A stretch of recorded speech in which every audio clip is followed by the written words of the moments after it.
Баршаңызға қайырлы күн, күндеріңізге сәттілік тілеймін. Бүгін мен сіздерге безе дайындауды көрсететін боламын. Безе үшін бізге тек қана жұмыртқа және қант қажет болады. Ең алдымен жұмыртқаны ақуызы мен сарыуызын бөліп аламыз. Бізге безе үшін ақуызы қажет болғандықтан ақуызын үлкендеу құрғақ ыдысқа салып алдым. Мен өздеріңіз видеода көріп тұрғандарыңыздай весыйға салған себебім, қазір қант салған мезгілде қанттың көлемі ақуыздан 2 есеге үлкен болу керек.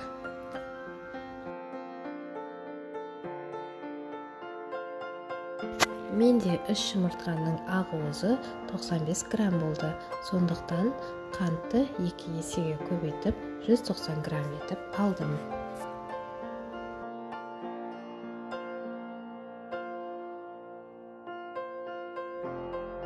Енді жұмыртқаның ақуызын бірінші миксерлей бастаймыз.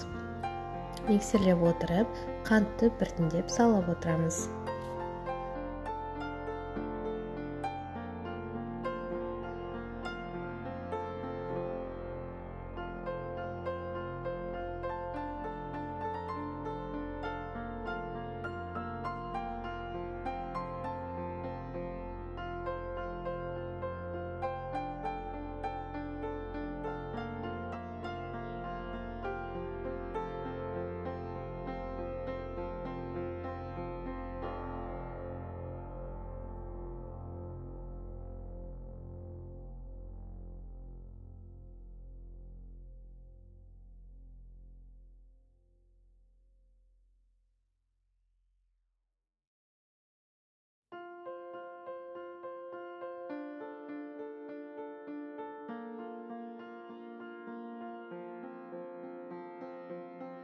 Осылайша қантты түгелдей салып, массамыз дайын болғанша бірнеше минут миксерлейміз.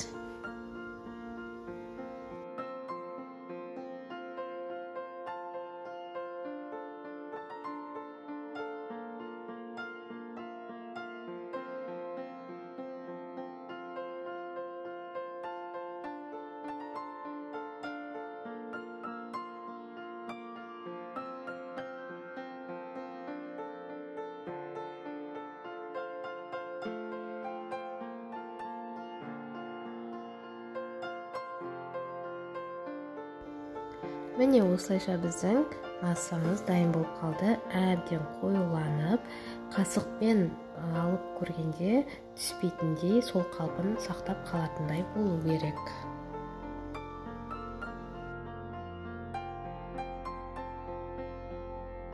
Енді беземізді табаға салатын боламыз.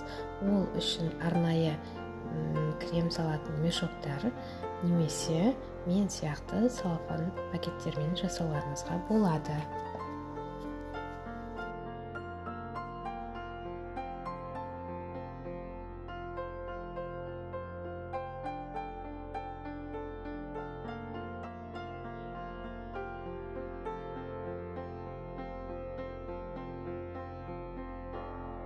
Мен осылай целлофан пакетіне салып алып, оның басын кішкене қиып, табаға біртіндеп әдемілеп құйдым.